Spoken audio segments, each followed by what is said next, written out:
their real culture. This is a strategy they used to really protect their land. That story. I think it was about Chinatown in Manhattan is so goated. Cheap Cantonese food and it's so good. I think it was this one that we saw. Just next to the expanding immigrants arrived to the. This is an entrance to Chinatown in London. Its features might look familiar. An elaborate gate, colorful detailing, and a pagoda style. This is such a good video. We're watching the whole thing and you guys are going to sign up for it and you're going to like it. Roof. Features that help make up the iconic look of Chinatown, no matter what city you're in, from DC to Manila to Melbourne. Also, just think about it logically for 1 second. The fucking right-wingers that love to talk about common sense using no common sense. Think about it with some common sense really fast. If you were an American and you're moving to a different country, wouldn't you want to move to a city that has other Americans? If you're picking up your bags and you're leaving and you're taking your cat and your partner and nothing else, wouldn't you want to move somewhere that there's like literally anyone that can help you? Well, no. Okay, maybe American is wrong. Somewhere that's English speaking friendly. Maybe not Americans. Maybe not Americans. You wouldn't want to move somewhere where nobody speaks English if you don't speak the other language. You're probably going to want to move somewhere where people can help you if you only speak English. Because if you move somewhere rural and, you know, you move to like a rural town in China, what are you going to do, man? I guess like Google Translate is a little bit better nowadays, but like it helps if you move somewhere that is welcome to foreigners and welcome to immigrants that can help you and build community there. Also, it's a different prospect if you're not coming from an imperialist nation as well. I want to move somewhere I'm surrounded by Euroid Asmonfold viewers. Yeah. If you move somewhere else and you become a minority group there, you're going to want a support network of other people similar to yourself. Exactly. There's a reason that all these Chinatowns look so similar. But it's not because they're what real Chinese cities once looked like. The Chinese are well aware of what their architecture were like. They knew that you have pretty feet. Clearly you have not seen my feet, okay? Them bitches are fat and hobbit-like. Wrong. Incorrect. Fake fan. this is not representing their real culture. This is a strategy they used to really protect their land. That story actually starts in the US, here in San Francisco, where a brutally targeted community kept their culture alive by inventing a new one. Not quite Chinese, but on the other hand, not quite American.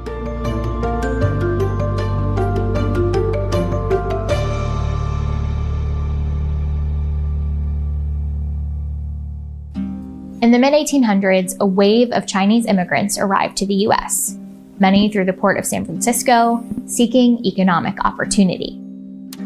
They found work in industries from gold mining to the Transcontinental Railroad. Also, I'm going to say something crazy. And this is like, they hated her for she spoke the truth. This is a hard to swallow pill. This is a truth nuke that some of you are not ready for. All right? There are a lot of things that are great about a lot of the people here. All right. To factories that exploited them for cheap labor. Then, when an economic depression arrived in the 1870s, they were blamed for taking jobs away from white people. The idea spread that Chinese people were a threat, a yellow peril. It showed up in racist cartoons, political rhetoric, and eventually into laws. In 1882, Congress passed the Chinese Exclusion Act, which explicitly banned Chinese laborers from immigrating to the US. It also labeled any Chinese immigrant already in the US a permanent alien, stripping them of a path to citizenship and of basic rights. Chinese couldn't buy property, couldn't form corporations. We couldn't even testify in court competently. That anti-Asian sentiment also led to a surge of violence against Chinese Americans. I tried to get a sense of just how widespread this kind of violence was during this period, and just a quick search for newspaper reports led me to a mass lynching of 18 Chinese American men in Los Angeles. a massacre of 28 Chinese miners in Wyoming, white mobs forcing an entire Chinese settlement out of Eureka, California. Towns across the country did the same exact thing. And in California alone, there are records of over 200 incidents like this. Together, it paints a picture of a period of expulsion and mass murder. Many trying to escape this violence headed to San Francisco, the city with the largest Chinese American population in the US at the time. But even within San Francisco, there was a constant threat to safety and restrictions on where Chinese people could rent property. So much of its Chinese American population found a place of refuge here, an area that came to be known as Chinatown. As Chinatown became more established, the community had its own thriving economy too. Merchants conducted key import and export trade with China, and there were over 1,000 shops and businesses. But you might notice that during this period, it didn't actually look like the Chinatown you might imagine today. San Francisco Chinatown looked nothing Oriental or nothing Chinese, just a standard Western architecture, classical architectural motifs. The Chinese kind of expression were mostly expressed through the decorations. Many outsiders labeled the area as mysterious and forbidden. Just saying the importance of imports and exports. And I do think we should broaden this conversation to Singapore. But it was also located just next to the expanding central business district. And as San Francisco grew, urban planners started to see Chinatown as prime real estate. They believed that if they could get rid of Chinatown and make it suitable to Caucasian merchants, they could increase the value of the real estate 400 to 500%. In newspapers from around the same time, exaggerated reports gave Chinatown a reputation as filthy. Take this 1885 map. It shows one way to look at San Francisco's Chinatown, color-coded to show gambling dens, opium dens, and prostitution. If you take a closer look, you can see it was prepared by a group of city representatives called the Special Committee of the Board of Supervisors. The same committee that came out with this report on Chinatown, where they're pretty clear about their goal: to expose the general evil qualities which the race possesses. By 1906, proposals were drawn up that would move Chinatown miles away from the center of the city. An option was secured for a new location, and everything pointed to ultimate success. And that was almost the end of the story.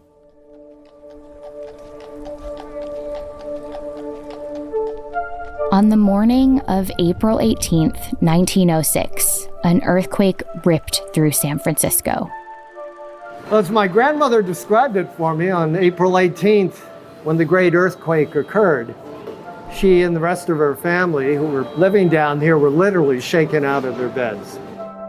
The earthquake was devastating and caused fires that raged for days. Thousands of people died. Half of the city became homeless, and 30,000 buildings were destroyed. In Chinatown, nearly everything was in ruins. Chinatown in San Francisco were mainly wooden structures, so most of the buildings were burned down. In the end, it's hard to say how many Chinese Americans lost their lives from the earthquake, because the residents of Chinatown weren't even included in the city's death toll. But to the city, what happened to the Chinese community wasn't a tragedy. It was an opportunity to move Chinatown away from the city center like they'd hoped to do before. One reporter wrote that the only gratifying feature of the San Francisco horror is the fact that Chinatown has been destroyed. That pestilential community is no more. Because of exclusionary laws, Chinese immigrants were mostly renters with no legal rights to properties. But the community did have one piece of leverage. The city didn't actually want to lose them completely. In May 1906, this article ran, describing how San Francisco now feared that the Chinese may abandon the city. That's because business in Chinatown was very good for San Francisco and for Chinese-American trade relations. Import duties paid by the merchants for goods from China were a huge addition to city revenue. Business was so good that several other cities along the West Coast, like Seattle and LA, had made offers to San Francisco's Chinese population to relocate. This leverage provided an opening for the residents of Chinatown to organize.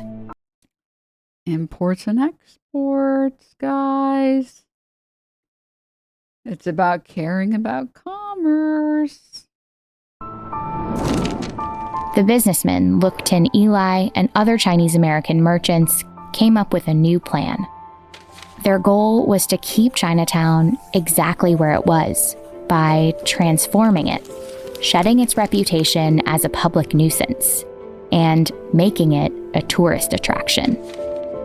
6 weeks after the earthquake, the city finally gave in and backed off the Chinatown relocation plan. The Chinese businessmen hired white architects to reimagine an exoticized theme park version of Chinatown. Those architects, they know nothing about Chinese architecture. So these architects really just in their design rebuilt Chinatown in the way that white architects, what they perceive as Chinese architecture and Chinese culture. The new buildings had curved eaves, detailed facades, and colorful tiled roofs. One motif they used a lot were Chinese pagodas, like the ones you see here on the top of the Sing Chong and Sing Fat buildings, two of the first to be rebuilt after the earthquake. Chinese pagodas in China, typically they were religious structures. It's a place of worship. None of the meaning were translated to North America or to San Francisco.